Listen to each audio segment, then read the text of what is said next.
呢套房業主咧一口氣就降咗20幾萬，乘20足啊！咁假如你正在響天禧想揾一套大三房嘅咧，不如過嚟考慮下呢一套嘅。咁呢一套咧，咁佢係一個173平方南北對流嘅一個大三房啦，有雙陽台，亦都有2間大套房嘅。首先我哋嚟睇翻啦，我哋嘅大廳咧，佢依家目前你所見到嘅天花、冷氣、電視背景牆以及梳化，全部都係送埋俾你噶啦，而且咧仲係一日都未住過嘅。呢個戶型嘅話咧，咁佢係一個中樓層啦，望翻出去綠油油一片，而且咧亦都係冇遮擋嘅。加上咧佢呢間呢個朝向咧係西南邊哦，陽光啊，佢嘅採光係非常之好嘅。前邊嘅陽台咧，佢亦都留咗一個比較大嘅7米陽台喺度啦。電視亦都係一個全新嘅一個狀態啦，加埋我哋嘅背景咧，成間屋感覺上係非常之舒服嘅。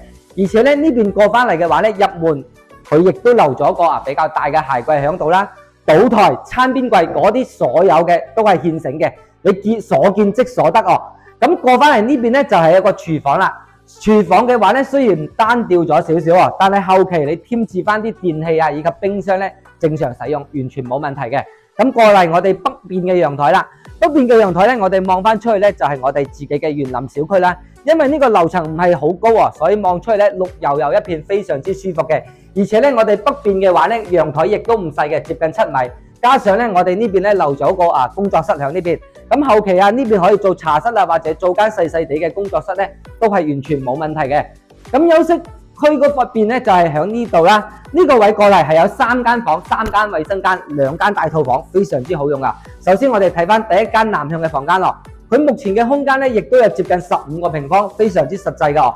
每間衛生間嘅話咧，佢都做咗智能馬桶啦、淋浴房，以及咧3件套全部係做好噶啦。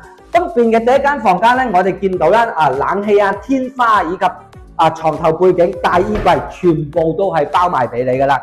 所以咧呢套房響我哋目前天禧嚟講，173平方嘅絕對係一個性價比最高嘅一套啊！呢個唔係開玩笑嘅，係絕對係真嘅。咁主人房方面啦，咁我哋衛生間咧，後期咧我哋之前都有介紹過噶啦，係可以裝翻個浴缸響度嘅，因為我哋嘅衛生間比較大啦。